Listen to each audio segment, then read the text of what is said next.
और अब आप देख रहे हैं डीटीवी इंडिया पर चंद घंटों बाद नए साल का आगाज हो जाएगा। नए साल के मौके पर एनडीटीवी ने अखनूर सेक्टर में बीएसएफ के जाबाजों के साथ पूरा दिन बिताया है। घने कोहरे के बीच कड़ाके की सर्दी में जहां एक तरफ बीएसएफ की एम्बुश पार्टी घात लगाकर दुश्मनों की हर साजिश को नाकाम कर रही है, वहीं दूसरी तरफ बीएसएफ की महिला योद्धाएं सीमा पर डटी हुई हैं ताकि देश के लोग हर्षोल्लास के साथ नया साल मना सकें।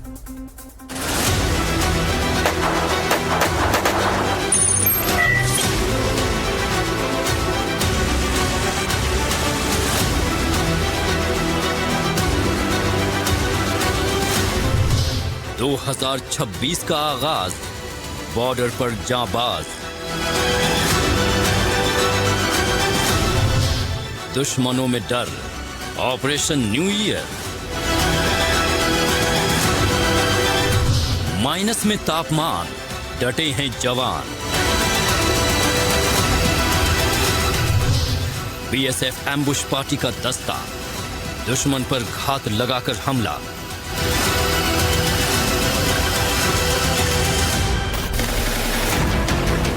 सीमा पर मौजूद जवान घने कोहरे में डटे हुए हैं और आतंकवादियों को घुसपैठ कराने की पाकिस्तान की हर संभव कोशिश को नाकाम कर रहे हैं। एम्बुश पार्टी बीएसएफ का वो दस्ता जो घात लगाकर हमला करता है। एलओसी पर आतंकी गतिविधियों को रोकने के लिए बीएसएफ एम्बुश पार्टी मुस्तैद रहती है। नया साल खुशियों के साथ आए, हर्षोल्लास के साथ आए, नई उमंग के साथ आए।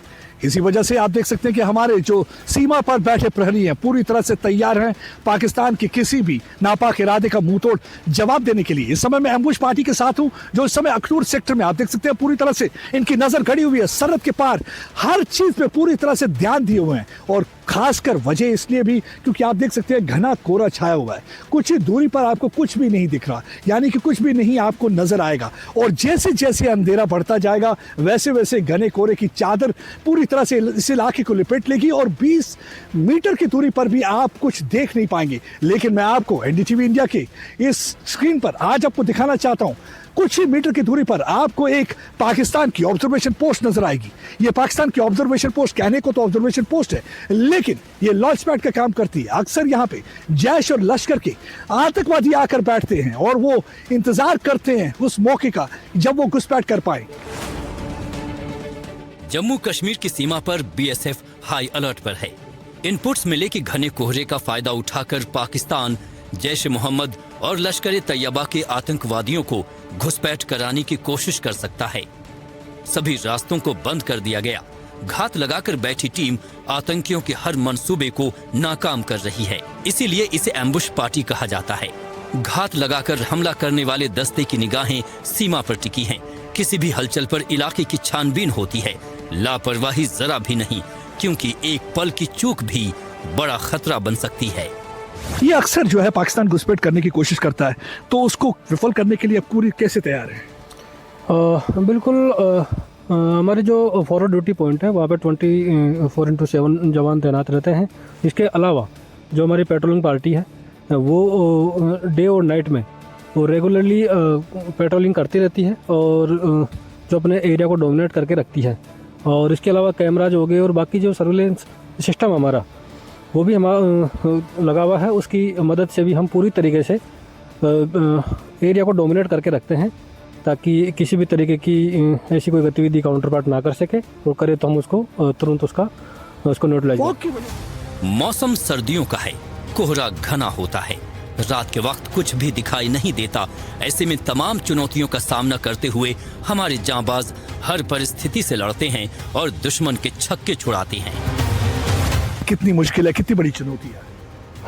बिल्कुल फॉग के टाइम पे थोड़ी चुनौती तो रहती है, क्योंकि ख़ासतौर से नाइट में जैसे कि आप अभी देख भी रहे हैं विजिबिलिटी पुअर रहती है, तो उसकी वजह से इतना दूर तक हम नहीं देख पाते हैं।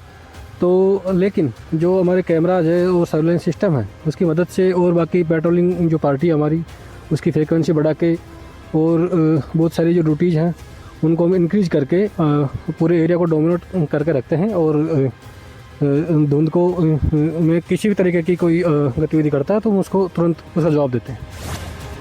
कोहरे की घनी चादर के बीच अखनूर इलाके में हमारे देश के जवान सीमा पर डटे हुए हैं ताकि हम चैन की नींद सो सकें और हर्षोल्लास के साथ नया साल मना सकें।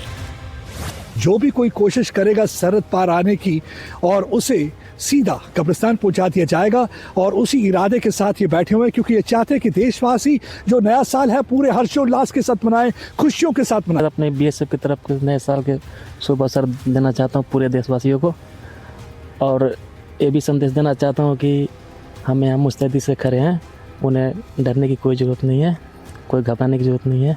आज नए साल के अवसर पर ये अपने परिवार के सदस्यों से जरूर दूर हैं, लेकिन इनके जज्बा जुनून में कोई कमी नहीं है, क्योंकि उनको मालूम है कि इनका सबसे बड़ा परिवार जो है वो भारत देश है, और ये चाहते हैं कि भारत देश जो है पूरी तरह से नए साल को हर्षोल्लास के साथ मनाए, और उसी पैगाम के साथ ये यहाँ पे बैठे हुए हैं ताकि सब यहाँ पे आराम से मना पाए। मैं इनसे कहूँगा happy new year, happy new year. Bharat माता की, भारत माता की, भारत माता की जय। भारत की सीमा पर रक्षा करती महिला बीएसएफ योद्धा।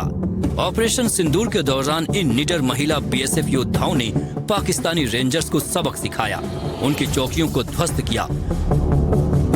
अब ये बहादुर महिलाएं अखनूर की सीमा पर डटी हुई हैं, हर वक्त सतर्क हैं और आतंकियों की किसी भी घुसपैठ की कोशिश को विफल करने के लिए तैयार हैं।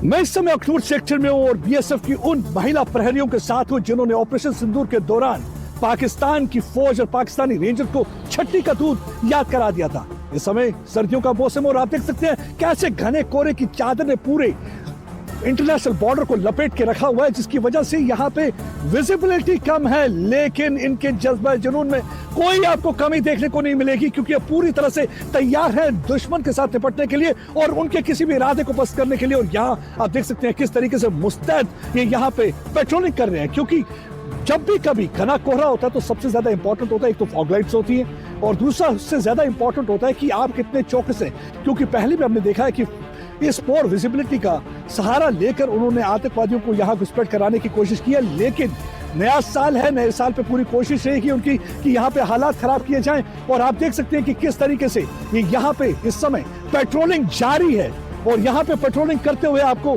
ये बीएसएफ की महिला प्रहरी नजर आ रही हैं, और ये पूरी तरह से तैयार है, पूरी तरह से चौकस है, क्योंकि इन्होंने ऑपरेशन सिंदूर के दौरान पूरी तरह से पाकिस्तान को एक करारा जवाब दिया था, एक करारा धचका दिया था। अपने घरों और परिवारों से दूर ये महिला बीएसएफ योद्धा भारत की सबसे खतरनाक सीमाओं में से एक की रक्षा कर रही हैं, ताकि देशवासी शांति और खुशी के साथ नया साल मना सकें। हम पूरे जोश के साथ यहाँ पर तैयार हैं। बीएसएफ पूरे जोश के साथ हर चुनौती का सामना करने के लिए तैयार है। और नया साल है, तो नए साल पे क्या पैगाम देना चाहेंगे देशवासियों को? नए साल पे देशवासियों को मैं यही पैगाम देना चाहूंगी, आप आराम से अपना निश्चिंत होकर अपना नया साल को एंजॉय कीजिए, नए साल को मनाइए। बीएसएफ यहाँ पर the first line of defence, BSF यहाँ पर बिल्कुल हर चुनौती का सामना करने के लिए, चाहे वो मौसम हो या कुछ भी हो, हम यहाँ पे हर तरीके से तैयार हैं। परिवार की याद आएगी नए साल पे परिवार से दूर?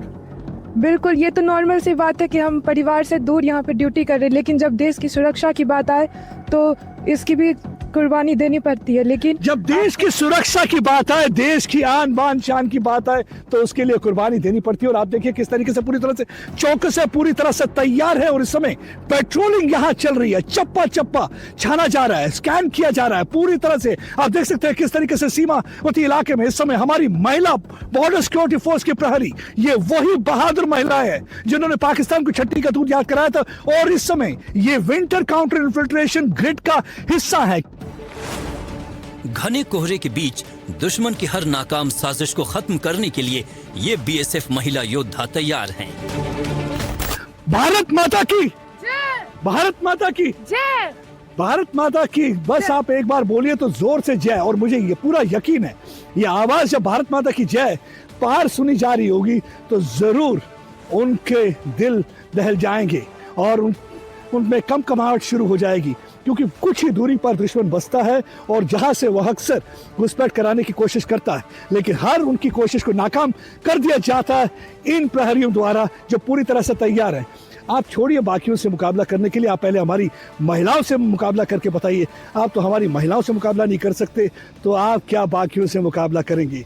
इनके जज्बा जुनून जो है, अगर बात करें तो हिमालय की चोटी की तरह ऊंचा है, हिंद महासागर की तरह गहरा है, और चट्टान जो कहें जो लोहे की चादर की तरह मजबूत है। सीमा पर जहां एक तरफ बीएसएफ की एम्बुश पार्टी घात लगाए बैठी हुई है, तो वहीं महिला बीएसएफ योद्धा डटी हुई हैं। अपने परिवारों से दूर घने कोहरे में, कड़ाके की ठंड में दुश्मन के छक्के छुड़ाने के लिए डटे हैं सीमा पर जांबाज।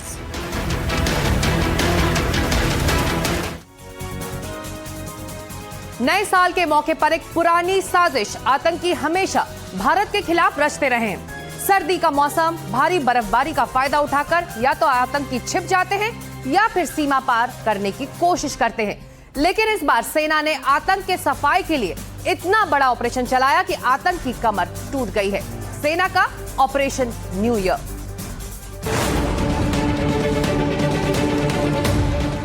किश्तवाड़ और डोडा के दुर्गम जंगलों और ऊंची पहाड़ियों पर भारतीय सेना ने ऐसा अभियान छेड़ रखा है जिसने आतंकियों के होश उड़ा दिए हैं। ये देखा जाता है कि आतंकी सर्दी में या तो छिप जाते थे या फिर इसका फायदा उठाकर घुसपैठ की कोशिश करते थे। लेकिन इस बार सेना के करीब 2000 जवान आतंकियों की तलाश में जुटे हैं। हमारे फौजी पूरी तरह से तैयार है। ये पहाड़ियों में समय जहां भी आप देखेंगे, चप्पे चप्पे पर आपको फौजी नजर आएंगे और एक ऑपरेशन चल रहा है। पिछले 7-8 दिन से लगातार ऑपरेशन चल रहा है। पूरे जंगलों को खंगाला जा रहा है और उन चोटियों को खंगाला जा रहा है जहां पे बर्फ की चादर ने उन पहाड़ों को लिपटा हुआ है, और उस कड़कड़ाती ठंड में भी आपको फौजी जवान नजर आएगा ताकि इस ऑपरेशन में वो कामयाब हो सके। आतंकियों के जुल्म का सबसे ज्यादा शिकार होते हैं स्थानीय लोग। वो न चाहते हुए भी अक्सर चुप रहने को मजबूर हो जाते हैं। सेना अब एक कदम आगे जाकर उन्हें ये संदेश दे रही है कि डरने की बात नहीं है, हम आपके साथ हैं। हमारे सुरक्षा कर्मी जो हैं, ऑपरेशन लॉन्च कर दिया गया है, पहाड़ियों पर ऑपरेशन चल रहा है और दूसरी तरफ एक कॉन्फिडेंस जनरेट किया जा रहा है लोगों के बीच में। आप देखेंगे कि ऐसे पैगाम, ऐसे मैसेजेस पेंट किए हुए आपको जो है गांव की दीवारों पे नजर आएंगे। 11RR का है साथ, तो डरने की क्या बात, आतंकवाद को मिटाओ और तरक्की की राह अपनाओ। मैसेज बड़ा क्लियर है। मैसेज में ये कहा जा रहा है कि लोगों से कि आप सामने आइए, आतंकवादियों के खिलाफ इंफॉर्मेशन दीजिए, क्योंकि पिछले कुछ महीनों से देखा गया कि आतंकवादियों के डर की वजह से वो इंफॉर्मेशन नहीं दे पा रहे थे। अब एक कॉन्फिडेंस जनरेट किया जा रहा है। सुरक्षा बलों की इस कार्रवाई से आतंकियों की हिम्मत नहीं हो रही है कि बाहर निकले। वो ऊंचे और सुनसान इलाकों में भागने को मजबूर हो गए हैं। स्थानीय लोगों का समर्थन भी अब खत्म हो चला है। इससे आतंकियों की मुश्किलें और बढ़ गई हैं। और अब सेना की सर्दियों में इतनी बड़ी कार्रवाई, संदेश साफ है कि आतंक का सफाया होकर रहेगा। आप देखिए, जंगल का इलाका बहुत ही घना होता है और वहां पे काफी झाड़ियां हैं। झाड़ियों की वजह से काफी मुश्किल होती है, इतना आसान नहीं होता ऐसे जंगल में ढूंढना। यही एक वजह है कि पहली बार इतना बड़ा सर्च अभियान, इसे विंटर स्ट्रेटेजी का हिस्सा माना जाता है। और विंटर में अगर बात करें तो काउंटर टेरर ऑपरेशन सबसे पहली बार इतना ज्यादा बड़ा काउंटर टेरर ऑपरेशन किया जा रहा है, क्योंकि नॉर्मली क्या होता है कि सर्दियों के महीने में ज्यादातर ना आतंकवादी गतिविधियां ज्यादा होती है, ना ही कोई एंटी टेरर ऑपरेशन लॉन्च किए जाते हैं। लेकिन इस बार जो है एक शिफ्ट आया है स्ट्रेटेजी में। इन अभियानों में आधुनिक तकनीक भी अहम भूमिका निभा रही है।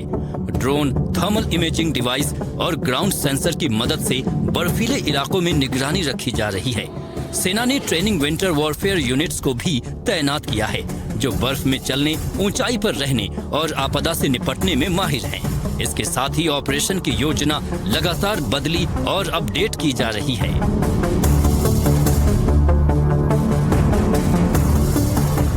सेंसर्स का इस्तेमाल किया जा रहा है, ग्राउंड सेंसर्स का इस्तेमाल किया जा रहा है, थर्मल इमेजर्स का इस्तेमाल किया जा रहा है, यानी कि बॉडी टेम्परेचर से भी पता लगाया जा सकता है कि कोई मूवमेंट किसी भी इलाके में अगर हो रही हो, क्योंकि पूरी तरह से टेक्नोलॉजी का इस्तेमाल कर रहे हैं। सर्विलेंस ड्रोन लगातार मंडराते हुए नजर आते हैं और सर्विलेंस ड्रोन द्वारा उनको पकड़ने की पूरी कोशिश की जा रही है। सेना का फोकस कुछ मुख्य बातों पर है।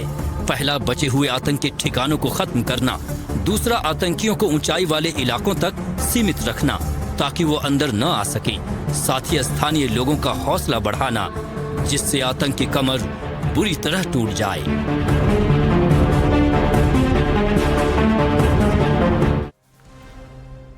नए साल के मौके पर गुलमर्ग पहुंच रहे सैलानियों को कोई खलल ना पड़े, इसको लेकर सुरक्षा एजेंसियां अलर्ट पर हैं। बीएसएफ के जवान सीमा पार से किसी भी संभावित घुसपैठ की कोशिश को नाकाम करने के लिए अलर्ट मोड पर हैं। भारी बर्फ में माइनस के तापमान के बीच सेना के जवान डटे हुए हैं ताकि देशवासी सुरक्षित रहकर अपना नया साल मना सकें। माइनस तापमान में डटे हैं जवान। बर्फबारी के बीच अलर्ट पर सेना। नए साल पर कड़ी सुरक्षा।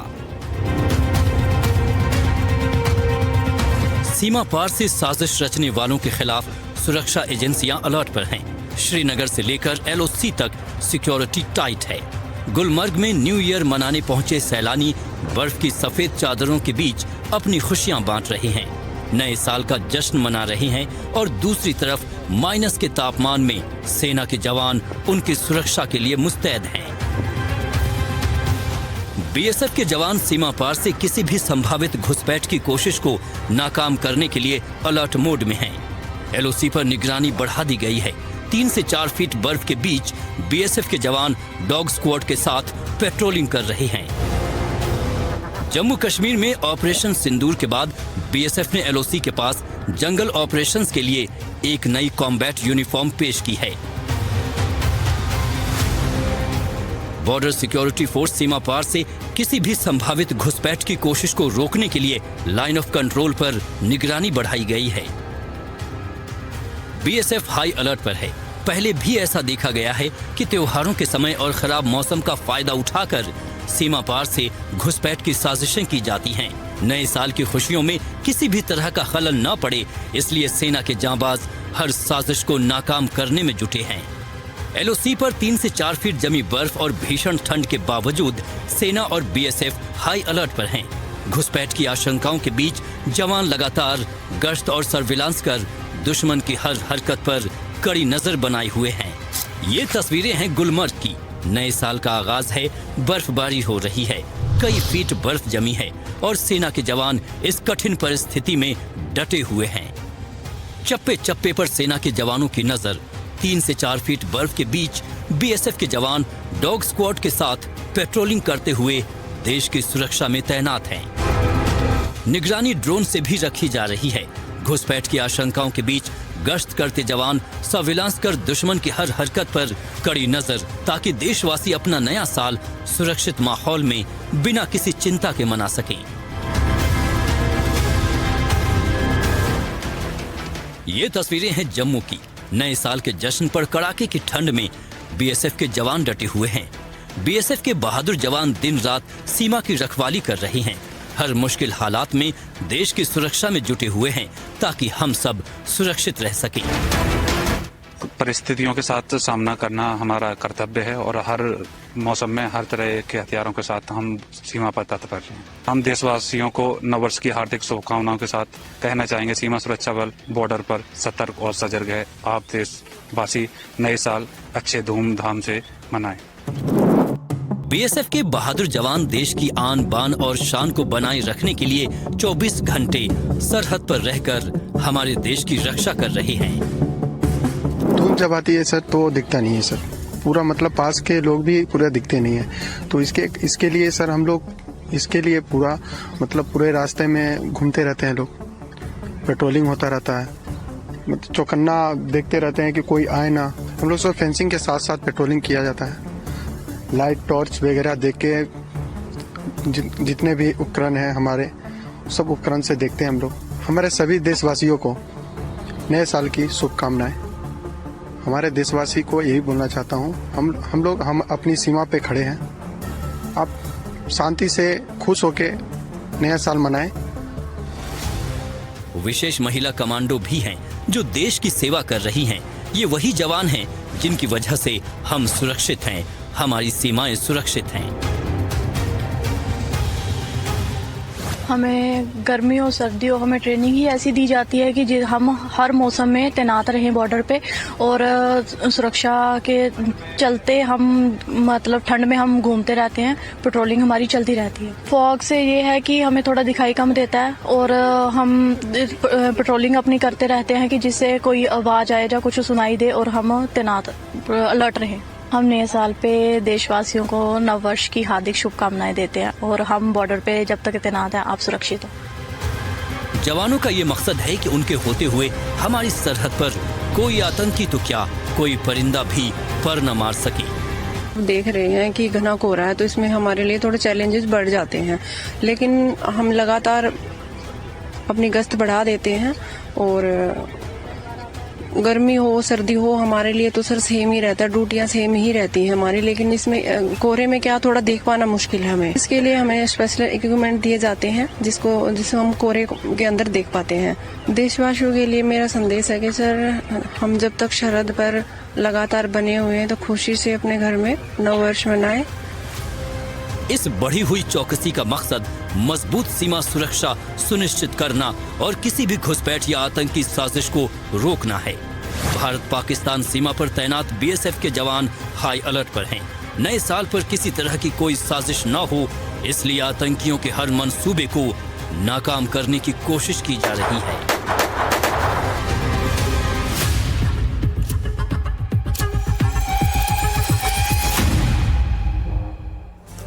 बढ़ते हैं आगे अगली खबर की तरफ। राम मंदिर की प्राण प्रतिष्ठा की वर्षगांठ है आज। मुख्य अतिथि के तौर पर रक्षा मंत्री राजनाथ सिंह और मुख्यमंत्री योगी आदित्यनाथ इस वक्त अयोध्या के राम मंदिर में है। रामलला के दर्शन के लिए रक्षा मंत्री पहुंचे हुए हैं। इसकी सीधी तस्वीरें आप देख रहे हैं। और हिंदी की तिथि जो है पौष शुक्ल एकादशी के अवसर पर यह विशेष पूजा इस वक्त रामलला के मंदिर में की जा रही है। रामलला के दरबार में विशेष भोग और अनुष्ठान की तैयारी है। सुरक्षा के कड़े इंतजाम के बीच आम श्रद्धालुओं का भी दर्शन इस वक्त जारी है। अयोध्या नगरी में उत्सव का माहौल है। तो प्राण प्रतिष्ठा के पूरे 1 साल हो रहे हैं। आज ही के दिन पिछले साल राम लला की प्राण प्रतिष्ठा हुई थी और उसी को लेकर भव्य आयोजन इस वक्त अयोध्या के राम मंदिर में किया जा रहा है। आप ये सीधी तस्वीरें देख रहे हैं। और इस आयोजन में शामिल होने के लिए इस वक्त रक्षा मंत्री राजनाथ सिंह, उत्तर प्रदेश के मुख्यमंत्री योगी आदित्यनाथ आप देख सकते हैं रामलला के दर्शन के लिए पहुंचे हैं। इससे पहले दोनों अयोध्या पहुंचते ही हनुमान गढ़ी गए थे, जहां पर दर्शनों के बाद वो सीधे राम मंदिर पहुंचे और रामलला के दर्शन और उनकी पूजा अर्चना के लिए इस वक्त वहां दोनों मौजूद हैं। ये तस्वीरें आप रक्षा मंत्री राजनाथ सिंह की देख रहे हैं। भव्य आयोजन है। पूरी अयोध्या नगरी को सजाया संवारा गया है। और वैसे भी पिछले कई दिनों से छुट्टियों के इस मौसम में श्रद्धालुओं के पहुंचने का सिलसिला लगातार जारी है। और आज तो अयोध्या के राम मंदिर के लिए बड़ा दिन है। आज प्राण प्रतिष्ठा के पूरे 1 साल हो रहे हैं और उसी मौके पर आज यहाँ पर भव्य आयोजन है। विशेष भोग और अनुष्ठान का आयोजन किया गया है।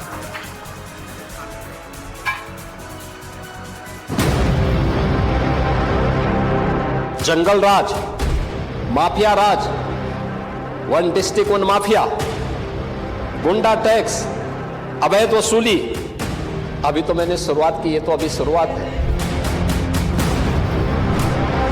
ये अब नए उत्तर प्रदेश में नहीं चलेगा। जितना कमाया है उसकी भरपाई करनी पड़ेगी। हमें घुसपैठ नहीं होने देनी है, घुसपैठियों को नहीं आने देना है। गजवाए हिंद की कल्पना करना भी और उसका सपना देखना भी जहन्नुम में जाने का टिकट का रास्ता पैदा कर देगा। क्योंकि जब भी कोई हैंकड़ी दिखाता है उसकी हैंकड़ी को ठीक करने का काम भी सरकार का होना चाहिए और यही हमारी पद की शपथ भी है।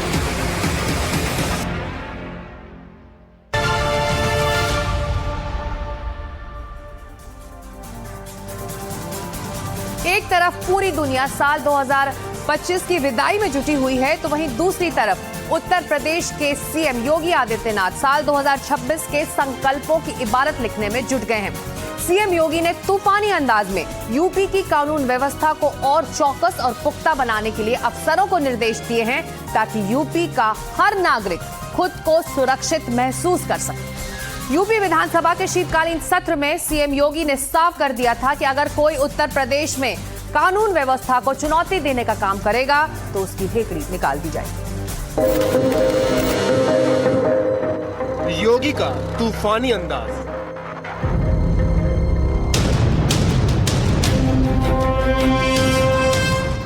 योगी फुल ऑन एक्शन, विरोधियों की बड़ी टेंशन। गजवाए हिंद की कल्पना करना भी और उसका सपना देखना भी जहन्नुम में जाने का टिकट का रास्ता पैदा करेगा। योगी का करारा प्रहार, अपराध पर सीधी हुंकार। जंगल राज, माफिया राज, वन डिस्ट्रिक्ट वन माफिया, गुंडा टैक्स, अवैध वसूली। अभी तो मैंने शुरुआत की, ये तो अभी शुरुआत है। उत्तर प्रदेश के सीएम योगी आदित्यनाथ ने अपने इरादे और मकसद साफ कर दिए। इसके साथ साथ उन्होंने अपना एजेंडा भी साफ कर दिया है कि अपराध के खिलाफ जारी कार्रवाई ना तो रुकेगी और ना ही थमेगी। यानी फुल स्पीड के साथ क्राइम पर कंट्रोल का एक्शन प्लान यूं ही चलेगा। 2025 के बाद अब योगी का पूरा ध्यान 2026 के एक्शन प्लान पर केंद्रित हो चुका है।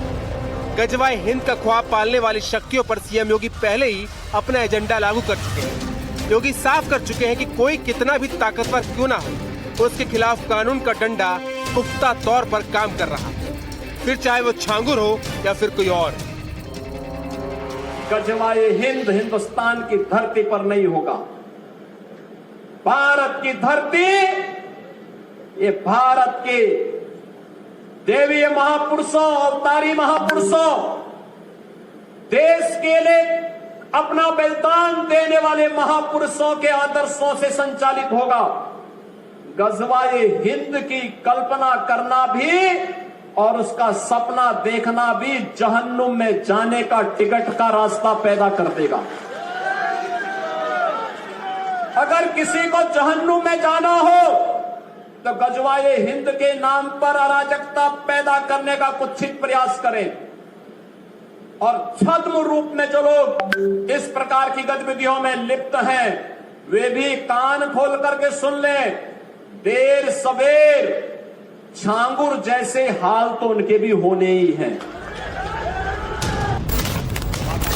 योगी ने विधानसभा के शीतकालीन सत्र के आखिरी दिन जो सौगंध ली वो ये जताने के लिए काफी है कि यूपी में किसी भी हाल में कोई भी गड़बड़ी करेगा तो बचेगा नहीं। योगी ने समाजवादी पार्टी के कार्यशैली और उनकी मंशा पर तीखे सवाल उठाए और साफ कर दिया है कि 2047 तक यूपी में बीजेपी की ही सरकार रहने वाली है। दंगे, जंगल राज, माफिया राज, वन डिस्ट्रिक्ट वन माफिया, गुंडा टैक्स, अवैध वसूली। अभी तो मैंने शुरुआत की, ये तो अभी शुरुआत है। सत्ता के संरक्षण में पैरेलल नहीं, 11 वर्ष नहीं, अभी तो आपको जो है 2047 तक इंतजार करना होगा। अभी 2000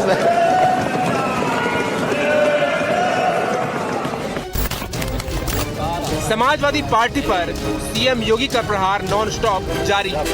सीएम योगी ने कहा कि समाजवादी पार्टी अहंकार की राजनीति करती है, इसलिए कोई आपको सम्मान नहीं देता। साथ ही कहा कि हम हेकड़ी निकालने के लिए तो बैठे हैं, भजन करने के लिए नहीं। उसके लिए हमारे पास मठ। क्योंकि नकल माफिया आदत तो आप लोगों ने खराब की थी, लेकिन उनकी आदत को सुधारने का काम, क्योंकि जब भी कोई हैंकड़ी दिखाता है तो उसकी हैंकड़ी को ठीक करने का काम भी सरकार का होना चाहिए। और यही हमारे पद की शपथ भी है। एक सज्जन को सुरक्षा, लेकिन दुर्जन को ठिकाना लगाने का काम। परित्राणाय साधूनाम विनाशाय च दुष्कृताम, यही तो है। और इसी के लिए बैठे हैं, भजन करने के लिए थोड़ा बैठे हैं। भजन करना तो हमारे पास मठ पर्याप्त है, उसी में कर लेते हैं। सीएम योगी ने यूपी की शिक्षा व्यवस्था में नकल माफियाओं के तमाम हथकंडों के लिए समाजवादी पार्टी को जिम्मेदार ठहराया। योगी ने कहा कि समाजवादी पार्टी ने ही नकल माफिया और शिक्षा माफिया को पैदा किया और अब उसका सफाया बीजेपी की सरकार कर रही है। हम लोगों ने हरेक स्तर पर उस प्रकार के तंत्र को विकसित किया है और इसीलिए शिक्षा आयोग में भी उत्तर प्रदेश के रिटायर्ड डीजीपी को बिठाया है कि जैसे माफिया की कमर तोड़ी गई है, नकल माफिया की कमर को भी वहां बैठ करके ऐसे तोड़ना है। यूपी में समाजवादी पार्टी पूरी ताकत के साथ 2027 के चुनावी मिशन पर एक्टिव है। एक तरफ अखिलेश यादव लगातार तमाम मुद्दों पर सीएम योगी को घेर रहे हैं, तो वहीं दूसरी तरफ योगी भी लगातार विपक्ष पर चुन चुन कर प्रहार कर रहे हैं। लिहाजा अभी यूपी की सियासत में 2026 का साल चुनावी तकरार और वार प्रहार से भरपूर रहने वाला है। Bureau report, NDTV India. तो उत्तर प्रदेश में अपराध और अपराधियों पर लगाम लगाने के लिए योगी सरकार ने जीरो टॉलरेंस नीति अपनाई है। जीरो टॉलरेंस की नीति की वजह से क्राइम डेटा में भारी गिरावट आई है। योगी सरकार ने साफ कर दिया है कि अपराध पर लगाम लगाने के लिए भविष्य में और सख्त कदम उठाए जाएंगे। वहीं सीएम योगी लगातार अफसरों के साथ बैठकें करके सख्त से सख्त एक्शन लेने के निर्देश भी दे रहे हैं।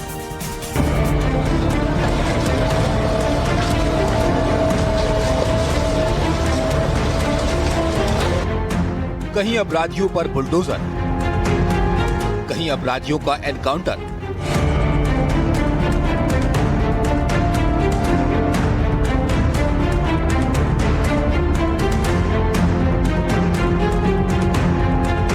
उत्तर प्रदेश में 2017 से योगी की अगुवाई वाली सरकार सत्ता में आई है। माना जाता है कि बीते 8 सालों में योगी आदित्यनाथ की सरकार में प्रदेश में कानून व्यवस्था बेहतर हुई है। मार्च में योगी सरकार ने अपने 8 साल पूरे होने पर जो आंकड़े जारी किए हैं, उनके मुताबिक 2017 से अब तक यूपी में डकैती, लूट, हत्या, अपहरण और रेप जैसे जघन्य अपराधों के मामलों में 85% की कमी आई है।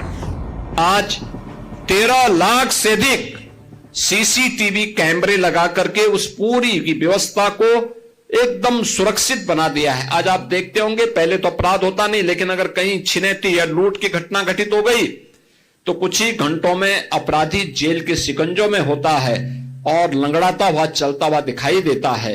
यह नया प्रदेश है जो अपराध को स्वीकार नहीं करता है और अपराधियों को यह दिखाने का प्रयास भी करता है कि अगर अपराध किया तो उसकी कीमत उसे चुकानी पड़ेगी। योगी सरकार की ओर से माफियाओं और अपराधियों के खिलाफ बड़े स्तर पर अभियान चलाया गया है। नतीजतन 142 अरब रुपए की अवैध संपत्ति जब्त की गई है। 68 माफिया और उनके करीब 1500 सहयोगियों के खिलाफ पुलिस ने मामला दर्ज किया है। 617 अपराधियों की गिरफ्तारी हुई है। 752 अपराधियों पर गैंगस्टर एक्ट लगाया गया है। लेकिन कोडीन कफ सिरप के मामले में विपक्ष लगातार सीएम योगी पर निशाना साध रहा है। अखिलेश यादव खुद इस मामले में लगातार सीएम योगी के खिलाफ मोर्चा खोले हुए हैं।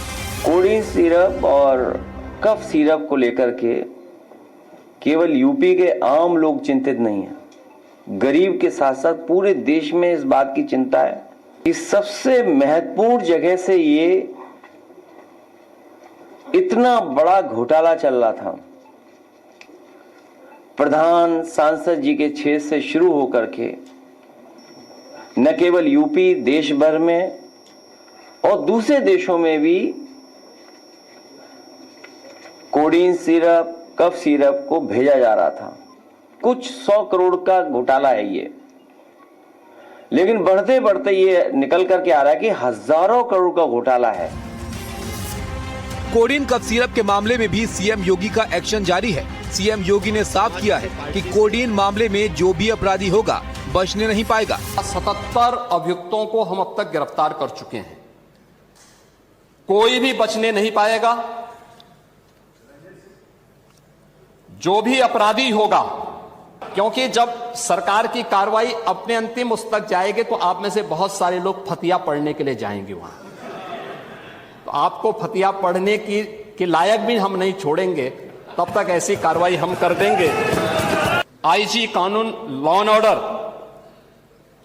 की अध्यक्षता में एक एसआईटी गठित की है जिसमें यूपी पुलिस और एफएसडीए के अधिकारी भी शामिल हैं, और जो भी इसमें दोषी होगा इसमें हमें इस कार्रवाई करने में कोई संकोच नहीं होगा। अब तक हमने कार्रवाई भी की है, और माफिया के खिलाफ कार्रवाई कैसे होती है, मुझे लगता है समाजवादी पार्टी से अच्छा कोई दूसरा उसका जो है जानकार नहीं होगा। समाजवादी पार्टी तो उसके बारे में बहुत अच्छी तरह पहले से परिचित है।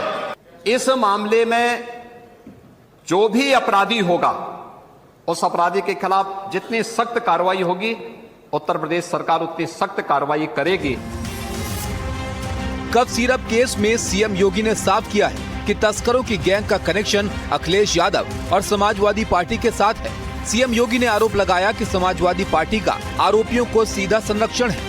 अब तक 100 से ज्यादा आरोपियों की गिरफ्तारी हो चुकी है और अपराधी चाहे जो भी हों उनके खिलाफ सख्त से सख्त कार्रवाई की जाएगी। यादव की फर्म का नाम इसमें अभी बात सुनो, चलिए प्रत्याशी नहीं है, मैं कह रहा हूं प्रत्याशी नहीं है, लेकिन ये अमित यादव की फोटो अखिलेश यादव के साथ तो है ना, ये तो है ना, ये तो है ना। अरे मेरे साथ है तो मैं इस सदन का सदस्य हूं, मेरे साथ है, क्या आप इसको मानेंगे? क्या इसका मतलब मेरे साथ है तो इसका मतलब एक अखिलेश यादव उस मामले में इन लोगों को बचाव नहीं कर रहे हैं? इसीलिए मैं कह रहा हूं ये फोटोग्राफ्स इस बात को बताता है, अरे सुनिए, ये फोटोग्राफ्स इस बात को बताता है, ये फोटोग्राफ्स इस बात को बताता है कि अमित यादव समाजवादी पार्टी के युजन सभा से जुड़ा हुआ है, आपका पदाधिकारी है और आप इसको डिनाई नहीं कर सकते। एक तरफ सीएम योगी और अखिलेश यादव के बीच कोडीन कफ सिरप के मामले में जुबानी जंग जारी है, तो वहीं दूसरी तरफ बीते 8 साल में यूपी में लगातार अपराधियों पर प्रहार भी जारी है।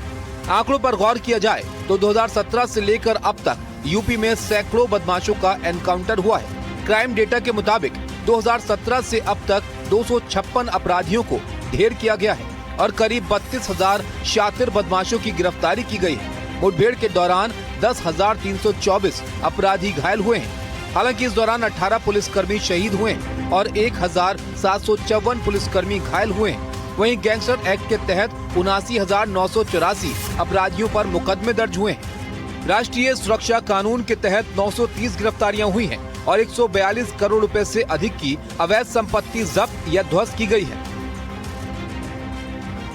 जाहिर है 2027 के चुनाव के पहले यूपी में कानून व्यवस्था बड़ा मुद्दा बन सकता है, लिहाजा सीएम योगी इस मामले में कोई कसर नहीं छोड़ना चाहते हैं।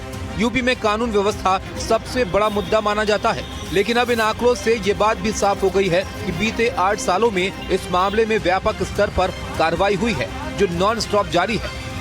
Bureau report, NDTV India. आप देख रहे हैं दोपहर दमदार, कहीं मत जाइए क्योंकि खबरों का सिलसिला इस छोटे से ब्रेक के बाद इसी तरह जारी रहेगा।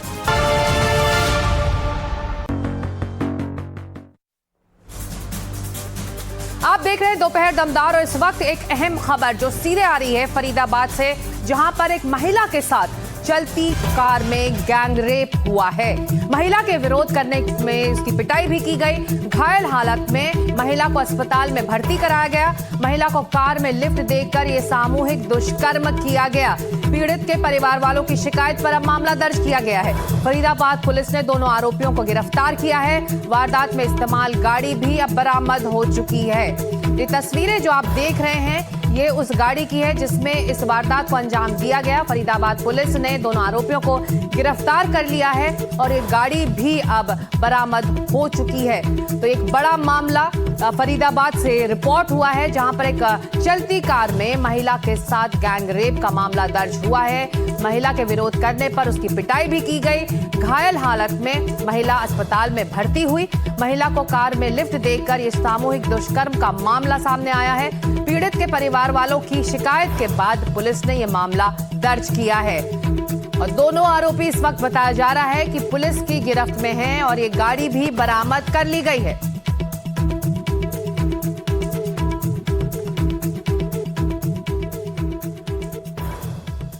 तो इस कार में, जैसा कि हम बता रहे हैं, यही वो कार है जो इस वक्त बरामद हो चुकी है। इसी कार में, चलती कार में महिला के साथ गैंग रेप हुआ। दो आरोपी इसमें शामिल थे, जिन्हें पुलिस ने हिरासत में ले लिया है।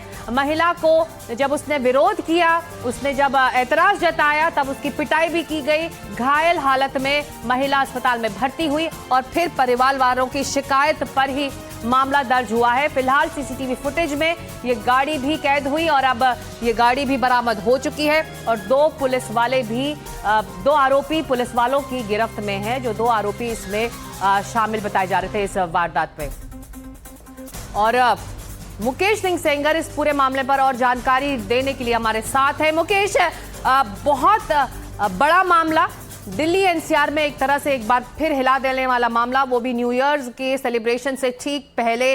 आरोपियों के बारे में इस वक्त क्या खबर, क्या वो जानकार थे उस महिला के, या फिर लिफ्ट लेने के दौरान ये पूरा हादसा हुआ है? देखिए, बिल्कुल बहुत ही शर्मसार करने वाला ये मामला है। 29 दिसंबर की रात में जो महिला है वो फरीदाबाद के कोतवाली इलाके से घर जाने के लिए सड़क पर खड़ी हुई थी और लोगों से लिफ्ट मांग रही थी।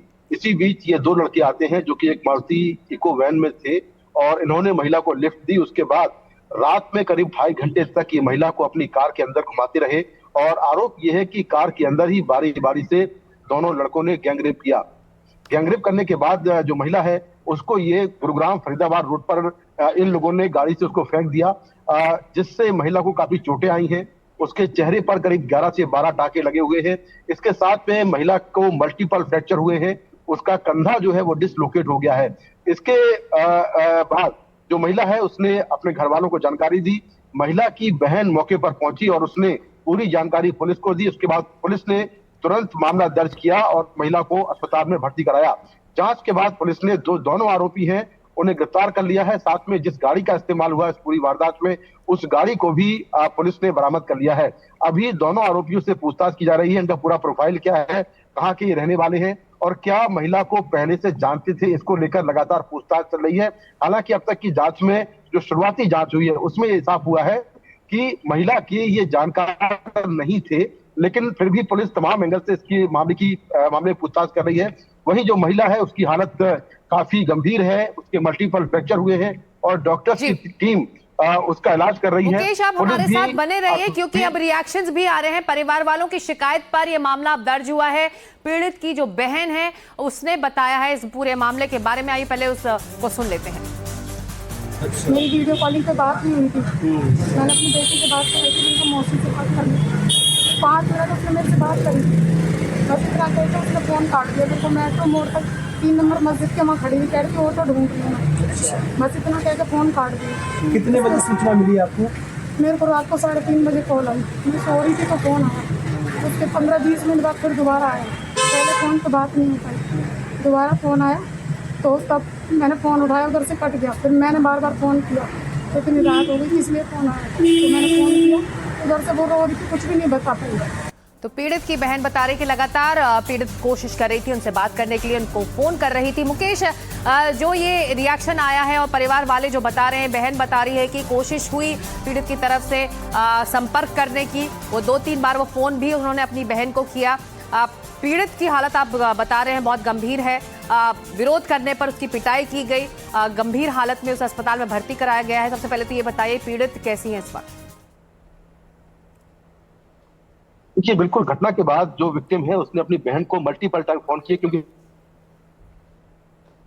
किया था, देर रात थी तो काफी देर बाद उसने फोन पिकअप किया और जैसे ही फोन पिकअप किया उसके तुरंत बाद उसकी बहन अपने परिवार के साथ वहां पर पहुंची स्पॉट पर और फिर उसी ने पुलिस को जानकारी दी। पुलिस ने इसके बाद केस दर्ज किया और केस दर्ज करने के बाद सीसीटीवी फुटेज के बेसिस पर जो दोनों आरोपी उन्हें गिरफ्तार कर लिया है। पुलिस के मुताबिक अभी इस पूरे मामले में जांच चल रही है और ये भी साफ हुआ है कि घटना में केवल 2 ही आरोपी शामिल थे, इसके अलावा और कोई शामिल नहीं था।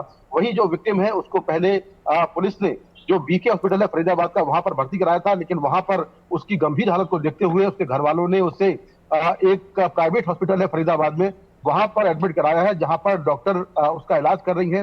डॉक्टरों के मुताबिक विक्टिम के मल्टीपल फ्रैक्चर हुए हैं, उसका कंधा डिसलोकेट हो गया है, उसके चेहरे पर कई सारे चोट के निशान हैं, करीब 11 से 12 टाके उसके चेहरे पर लगे हैं।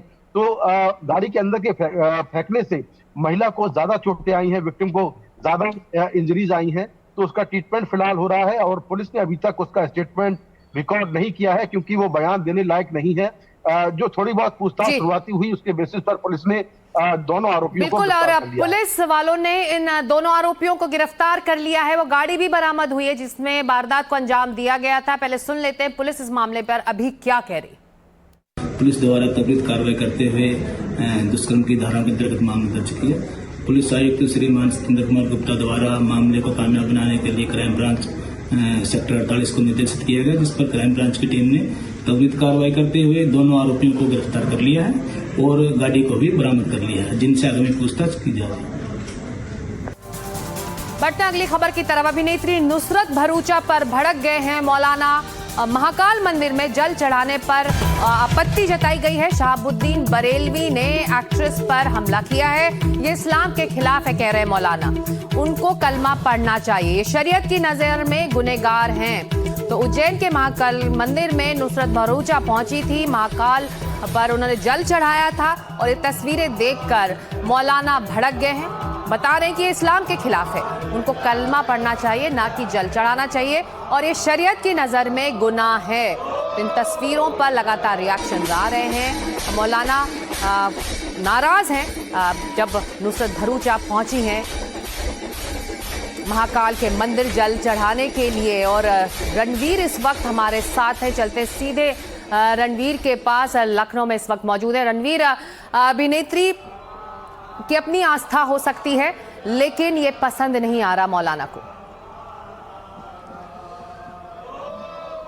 देखिए, मौलाना को एक चिट्ठी लिखनी और फतवा जारी कर देना, चर्चा में आ जाना, इससे ज़्यादा शहाबुद्दीन रिजवी जैसे लोग कुछ कर नहीं सकते। इसकी वजह यह है कि एक व्यक्ति जिसको पूजा का अधिकार है, वो जैसे अपनी चाहे धार्मिक उपासना कर सकता है। वो अल्लाह की इबादत करे या फिर भगवान की पूजा करे, या दोनों करे, या सभी धर्मों को माने, ये उसकी मर्जी है। फतवा जारी करके कह रहे हैं कि तौबा कर ले, कलमा पढ़ ले, लेकिन उनको एक बार कम से कम लखनऊ के बगल में देवा शरीफ आके देखना चाहिए। एक बार उनको अजमेर शरीफ जाना चाहिए या मुंबई जा कर के देखना चाहिए कि कैसे दरगाहों पर सिर्फ मुसलमान नहीं आते, बल्कि सैकड़ों हज़ारों की संख्या में हिंदू जाते हैं। वहाँ भी वो चादर चढ़ाते हैं और वहाँ से निकलते हैं तो वो किसी शिव मंदिर पे जाके भी माथा टेकते हैं। बहुत से ऐसे मुसलमान हैं जो मंदिरों में जाते हैं, कई बाबाओं के पास जाते हैं, वो अपनी अपनी श्रद्धा है। लेकिन ऐसे लोग जो ये कह रहे हैं कि हम न्यू ईयर को नहीं मानते हैं और न्यू ईयर में जश्न मनाना हराम है। अब किसी को जश्न मनाना कैसे हराम हो सकता है? और ये वही मौलाना है जिन्होंने सलमान खान के खिलाफ भी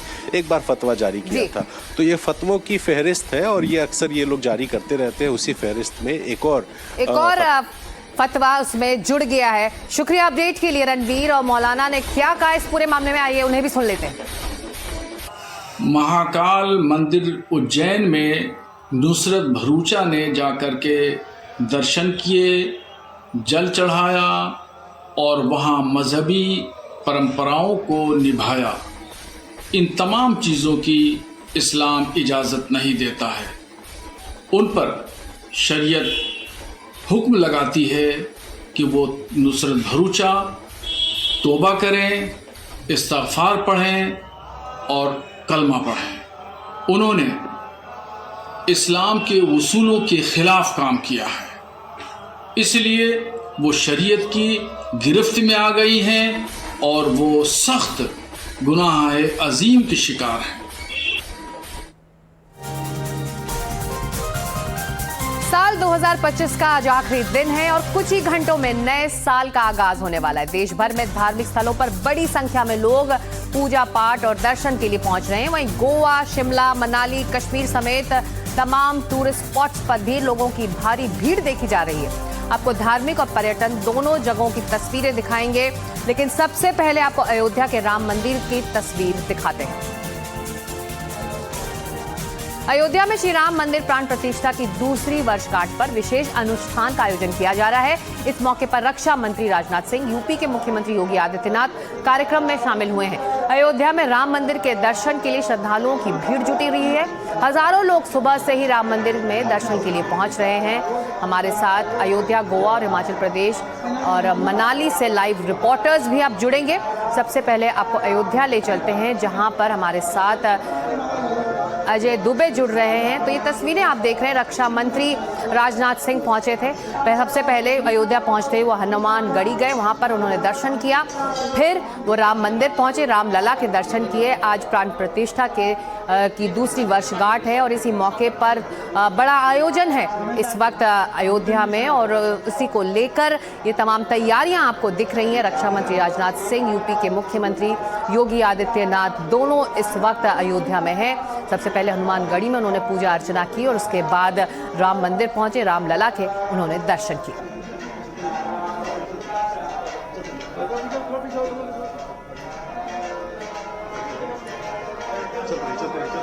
तो अब चाहे धार्मिक नगरी हो, चाहे मुख्य टूरिस्ट स्पॉट्स, हर जगह छुट्टियों के इस मौसम में लोगों की भीड़ लगातार बढ़ रही है। धार्मिक नगरी में अगर सैकड़ों की तादाद में श्रद्धालु पहुंच रहे हैं तो मनाली, गोवा, कश्मीर जैसे इलाकों में भी लोग पहुंच रहे हैं ताकि वो अपना न्यू ईयर वहां पर सेलिब्रेट कर पाएं। मनाली में मौजूद हैं हमारे सहयोगी मोहम्मद गजाली। चलते सीधे गजाली के पास। गजाली, तस्वीरें बता रही हैं कि हर जगह भीड़ है। आप मनाली में हैं, मनाली पहुंचने के लिए भी काफी मशक्कत इस वक्त लोगों को करनी पड़ रही है अगर वो बाय रोड पहुंच रहे हैं। हालात क्या हैं? क्या होटल ज्यादा एक्सपेंसिव हो गए हैं? लोगों की परेशानी क्या बढ़ रही है? खाने पीने की चीजें भी बताया जा रहा है कि वहां पर बहुत महंगी हो गई है क्योंकि लोगों की जो संख्या है वो लगातार मनाली में बढ़ रही है। जी देखिए, इस वक्त हम खड़े हैं मनाली के हिडिंबा मंदिर के पास। महाभारत के भीम जो हैं उनके पत्नी के नाम पर ये मंदिर है और साफ साफ देवभूमि का जो कैरेक्टर है कि जहाँ पर टूरिज्म और फेथ यानी अध्यात्म की बात करें और पर्यटन की बात करें तो उसका परफेक्ट ब्लेंड यहाँ पर देखने को मिलता है। जो पर्यटक यहाँ पर आ रहे हैं इस मंदिर के दर्शन के लिए, वो दर्शन भी कर रहे हैं और साथ ही साथ ये इलाका ऐसा है, पहाड़ी इलाका है, जहाँ पर पर्यटक मंदिर में दर्शन के बाद, पूजा अर्चना के बाद जो है आसपास के पहाड़ी इलाकों में भी घूमते हुए आपको दिख रहे होंगे। जहां तक खाने पीने की चीज़ों की महंगाई की बात है या बढ़े हुए दाम या होटल में किस तरह का माहौल है, होटल के रेट्स और ऑक्यूपेंसी पर कि कितने भरे हुए हैं, सोशल मीडिया पे अलग अलग तरह की तस्वीरें जब आती हैं कि शायद मनाली में बर्फबारी हुई है या आसपास के इलाके रोहतांग पास है या लाहौल स्पीति का ज़िला है या कुल्लू में दूसरे इलाके जो हैं जहाँ पर बर्फबारी हुई है या नहीं, उसकी खबरों को देख कर लोग और ज़्यादा आ रहे हैं। हालांकि हिमाचल प्रदेश की जो सरकार है उनका कहना है कि करीब इसी इलाके के आसपास जो है 1000 पुलिस कर्मियों को लगाया गया है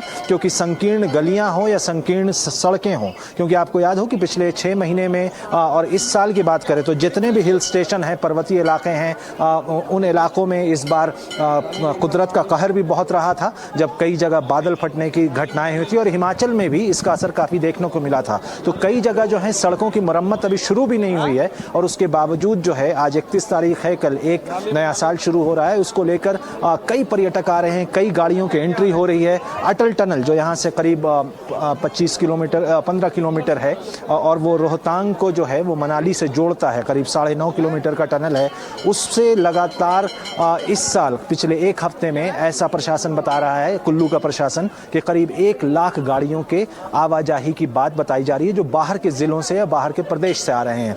मनाली की अगर बात कर लें तो करीब 25,000 गाड़ियाँ जो हैं वो दूसरे ज़िले या सूबे के बाहर दूसरे प्रदेश से आ चुकी हैं। तो पर्यटक जो है यहाँ पर काफ़ी संख्या में आ रहे हैं और हर मिनट जैसे जैसे नए साल के आगमन के करीब हम हो रहे हैं वैसे वैसे पर्यटकों की संख्या यहाँ पर बढ़ती जा रही है। साथ ही एक खास बात यह भी है कि कहीं कुदरत का कोई करिश्मा ना हो जाए या कोई कहर ना बरपा हो, खुदा न खास्ता, उसको रोकने के लिए डिजास्टर रिलीफ की टीम भी प्रशासन ने और राज्य सरकार ने अलग अलग जिलों में जहां जहां पर्यटक ज्यादा हैं वहां पर डिजास्टर रिलीफ की टीम को भी रखा गया है कि कहीं किसी पर्यटक को रेस्क्यू ऑपरेशन के जरिए बचाना ना पड़े। हम यही उम्मीद करेंगे कि ऐसी घटना कहीं भी ना हो, लेकिन फिलहाल यही नजारा है या मंजर है यहाँ पर मनाली के हिडिंबा टेम्पल के पास। आप इसी तरह ग्राउंड रिपोर्ट्स वहां से भेजते रहिएगा गजाली, और लग रहा है कि आपका भी न्यू ईयर वहीं पर मनेगा, तो happy new year in advance आपको।